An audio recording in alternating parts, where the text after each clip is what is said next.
Hey guys, welcome to PTs Snacks Podcast. This is Kasey, your host. And if you're tuning in for the very first time, what you need to know is that this podcast is meant for physical therapists and physical therapist students who are looking to grow your fundamentals in bite-sized segments of time. Today, we're going to be covering golfer's elbow, as it's commonly called, or medial epicondylalgia. So if you've got a patient with elbow pain, especially medial elbow pain, this is the episode for you. But before we do that, if you've listened to at least 3 episodes and you feel like this has been really helpful to you, if you wouldn't mind just pausing really quick and leaving a review wherever that you listen to this podcast, that would be so helpful. Now, with that being said, let's dive into today's topic. Again, medial epicondylalgia. We're going to talk about what exactly this is, how do we assess for this, and then what do we do about it? General outline for today. So, starting with what is medial epicondylalgia. So notice I didn't say medial epicondylitis. This is technically another term for it too. The thing is, itis suggests that there's inflammation, and this is actually chronic tendinosis of the wrist flexors and pronators that attach to the medial epicondyle of the humerus. So it's not the medial epicondyle, epicondylitis. Now you know where the name comes from. Again, with the chronic aspect of this, because we can say a tendinopathy as an overall umbrella term, and then under that can be itis, which is more acute. There's an inflammatory response that happens. Tendinosis, which is more chronic, an absence of a normal healing response. There's an absence of inflammation that's happening. So hence why I use epicondylosis or epicondylgia. Think tendinosis, not tendinitis, for most of what we're talking to today. And more specifically on what those tendons are, the tendons of the pronator teres or flexor carpi radialis are the usual suspects, but again, test all of the muscles that attach into that area and see what's involved. Now, the medial epicondyle is also home to the ulnar collateral ligament and the ulnar nerve. So when you are assessing this patient, they're coming in with medial elbow pain, keep in mind that those could be tissues that are also involved in what the patient has. It could be something similar, an overlap, or something different. So good for your differential diagnosis. And that's why it's so important to understand your anatomy like the back of your hand. Now, how does this even happen in the first place?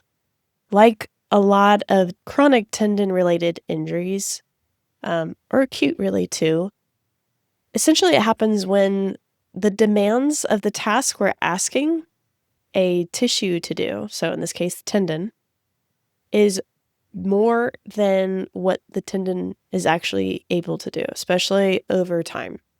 So there could be something acute that happened, like a huge house project that happened over the weekend that involved these tendons in the elbow, and they don't like it, they flare up, they inflame, etc. That's itis. Or it could be from different sports, repetitive use over time, where, again, the stress that's applied and the recovery that's allowed after don't line up to allow for positive adaptations. There's usually negative ones. So think repetitive stress, things that require a lot of repetitive gripping under load, forearm pronation, and wrist flexion. You could see this in golfers, tennis players, baseball pitchers, rock climbers, people who are in manual labor trades like carpenters, butchers, caterers, essentially activities that allow for repetitive gripping, forearm pronation, and wrist flexion.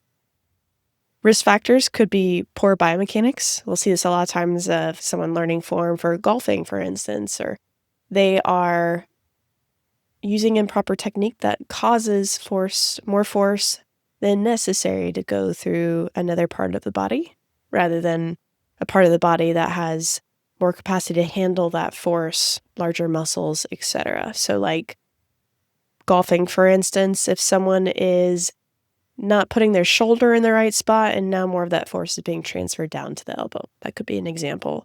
Improper equipment, smoking and diabetes, things that impact your ability to recover after stress. And then activities that require 2 hours a day of or more of wrist flexion and pronation. So those are all risk factors. Now, medial epicondylalgia is a lot less common than lateral epicondylalgia. It's only really 10% of all epicondylosis injuries that are in the elbow, but it can be also very debilitating, affecting a lot of their ability to do their day-to-day tasks, gripping. It usually affects people who are in their 40s and 50s, most often in the dominant arm. Makes sense because they're probably using that arm more, therefore repetitive overuse. And we also see it a little bit more often in women. Good news is that in 80% of these patients, they're going to get better in 1 to 3 years without any sort of surgery or anything like that. The bad news is 1 to 3 years is a long time. So as physical therapists, the more we can identify if something actually is medial epicondylalgia or not, and then effectively treat it, the better. Now, again, diving further, I talked about how the chronic version is basically an inability to facilitate a normal healing response. It's chronic overuse over time. So generally, if there is an injury, there's going to be a normal inflammatory response. You'll see inflammatory cells that are there to help to facilitate healing. In this instance, if you were to, from a histological perspective, zoom in on a chronic tendon issue, you might see disorganized collagen, immature fibroblasts, neovascularization, and no real inflammatory cells. So that's why for chronic issues, rest and NSAIDs alone don't really cut it, because the problem isn't the inflammatory response. The problem is all the other stuff that's going on. So we have to load that a little bit differently, rather than if it's an acute issue, that's when we're doing active rest and all that kind of stuff. If that patient is coming in to see you, they're probably going to talk about they have medial elbow pain, may not use medial. They're going to have pain with gripping, throwing, wrist flexion, pronation. They may have morning stiffness, probably decreased grip strength, so something good to test. And they could even have ulnar nerve symptoms like paresthesia in their pinky and their fourth fingers. So again, ulnar is in that same area. On their exam, they may be tender to palpation 5 to 10 millimeters below the medial epicondyle. So probably a really good idea to get good at palpating the epicondyle. Pain with resisted wrist flexion or pronation. Maybe even a positive tendon sign over the cubital tunnel if we're suspecting some sort of neural ulnar pathology here. But you can also screen for ulnar collateral ligament with valgus stress and milking maneuvers to see if that's at play.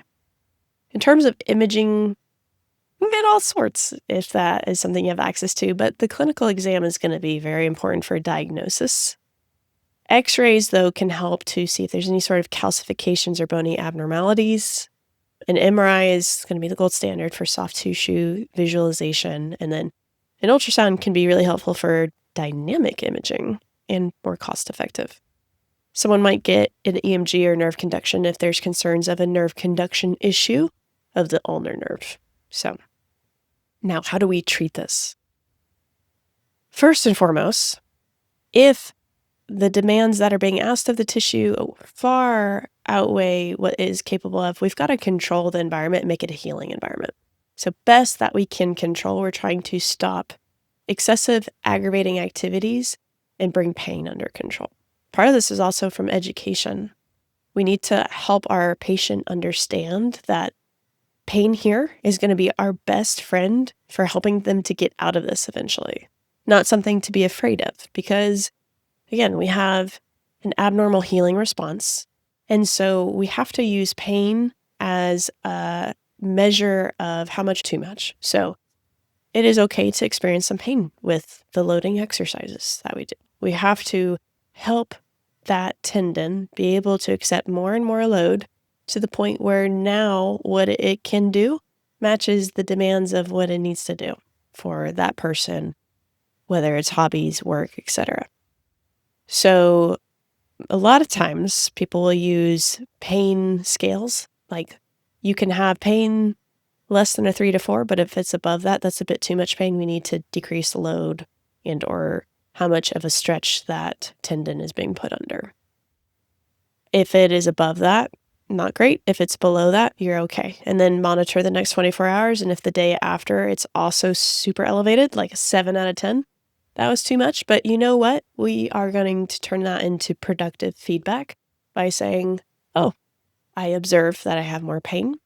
I'm going to use my isometrics for pain relief, and then I'm going to decrease the intensity of what I did by 10% and try again. And then that helps our patients be able to feel like they've got a say over their pain instead of feeling like there's that pain again, it's back, this is never going to work. And then they do nothing or they do everything and it's just not playing in your favor. Give them a framework of how to put pain to work, basically.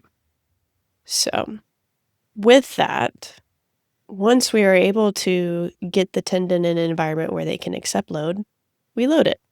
Isometrics tend to be a little bit less provocative, but the goal would be to work towards isokinetic where we're actually strengthening, and then we're working. We're working at like a 7 out of 10 difficulty level, not pain, difficulty level. And then eventually, in our later phases, trying to mimic more of what they need to do, whether we're helping that tendon that has been able to do slower load to do now a faster load or awkward load or have enough endurance for the load that they need to do, we have to match that to what the needs of the patient are in front of us. So again, summary, phase 1, create a healing environment. Calm things down. Get things manageable as much as you can in your control. Educate your patient. Phase 2, load up the tendon. You can also use phase 2 to load up around the tendon. Shoulder complex, core, etc. Make them feel productive with that time. If it's from improper form, this is a good time for them to maybe study what good form is. And then phase 3, now we're putting it all together. Essentially, that's it. Easier said than done, right? Now, other options that may be used in conjunction with this type of pain could be corticosteroid injections. May not be the best long-term for tendon health, but is used. PRP, prolotherapy, Botox, these all probably need a little bit more research on them, but could be something that you hear about with your patients. Modalities don't have as much good quality evidence. Evidence is kind of mixed with like shockwave, massage, TENS, and ultrasound. And then surgery is super rare because, again, 80% of people are going to get better just with time. But if it is not, sometimes they will debride the degenerated tendon, release the common flexor origin, do some cortical drilling to improve some blood flow, or possibly transpose the ulnar nerve if neuropathy is involved. Now, with that being said, here are some important things that you really should make sure that you're rolling out with your patients. So, ulnar neuropathy, UCL sprain, cervical radiculopathy, osteoarthritis, elbow bursitis, synovial plica, rheumatoid arthritis, and even shingles. Make sure that you are effectively rolling in and rolling out different diagnoses that your patient may demonstrate signs and symptoms of to make sure that if your treatment is for a tendon, that the tendon is the problem. But most people do pretty well, especially with early intervention and proper rehab. The main thing that I see go wrong is not enough load or too much load and not being able to help educate patients on what's okay and what's not okay. Bring your patients along with you. Educate them, especially this, because it's not a quick fix, unfortunately. I wish it was. Sometimes we get lucky, but a lot of times it can be very frustrating. So the more that they are on board, the more they can help monitor their symptoms and load when they are not in front of you in the clinic. Education is definitely very key. Help them understand expectations. It takes a while for tendons to heal and improve in their load. Doesn't mean they're doing anything wrong. And then give them some tools in their back pocket in case pain is higher than usual on how to go about that. Temporarily decrease pain, decrease load, if isometrics help them, that kind of stuff. Help to make everything as productive feeling as possible so they never feel like they're taking a step back. Just more a step in a different direction. So, all that being said, that what you should have gotten from this episode is what exactly is medial epicondyllalgia? How do we assess for it and what do we do about it? So I would, if you get a chance, try and summarize what I just said in like 3 sentences to somebody that is a PT around you, just to really see if you got that, what your main takeaways were. 3 sentences. If you have any questions, feel free to reach out ptsnackspodcast@gmail.com, or I have a lot of other ways that you can reach me. I just started a Twitter. I have an Instagram. They're all PT Snacks Podcast. I'm on Threads, and I also have an email newsletter. Honestly, if you were to choose one, I would choose that because I try and give more study tips on there that you can take away because life is busy. The more that you can actively learn the information when you're taking the time to sit down and learn it, the better, versus the time that we had in PT school and college usually doesn't exist for people once you leave those settings. So make that proactive. And then for those of you who want to take a deeper dive or you need more CEUs, MedBridge is actually offering listeners over $100 off their year subscription. And if you don't know who MedBridge is, you might be living under a rock, but basically they have thousands of continuing education courses, webinars, and even OCS, SES, specialty exam prep. I use them for my OCS, so it's super helpful. But use the promo code PT Snacks Podcast whenever you go to check out, or you can just go to the show notes and there's a link there for you. But other than that, I hope you guys have a great rest of your day, and until next time.